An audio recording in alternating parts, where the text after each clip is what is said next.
Hi, Charlene here from Radical Feng Shui with Charlene, and before I get into explaining to you how to create a power garden, I want to tell you what it is and why we do it. So for those of you that don't have garden space, maybe you just have a balcony and maybe you don't have any exterior space at all, there's a way of creating a bagua using a big planter and putting in the bagua on the planter. But why do we create a power garden? What is it? Basically, we're taking a bagua and we're concentrating it in a small area.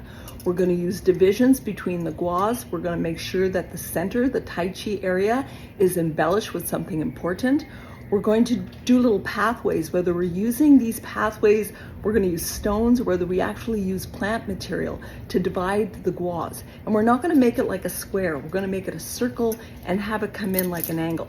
Now, an important thing about a power garden is that the pathway going into the center is narrow, and then it opens up to where the Tai Chi is in the center. And the reason is there's a bit of mystery and confinement around the energies, and all the energies that come in each and every pathway going to the Tai Chi gets pushed up and embellished once it gets to the center. Now we're going to use different plants and the colors of the elements, but power gardens are a way for you to have intention and create something that you're wanting to pop up a certain area of the bagua, a certain area in your life, a certain energy, or maybe all the areas of your bagua. An important thing about a power garden is that you should look at it from above.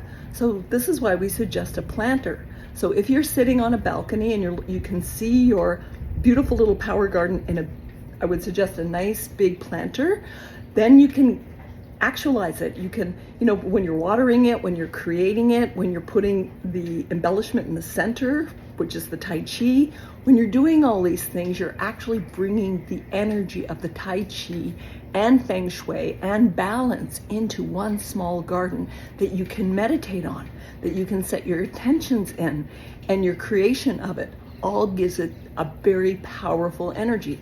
So there's many gardens I'll talk about. I think I've talked about that already. I will get to them when I get back to Canada because there's so many.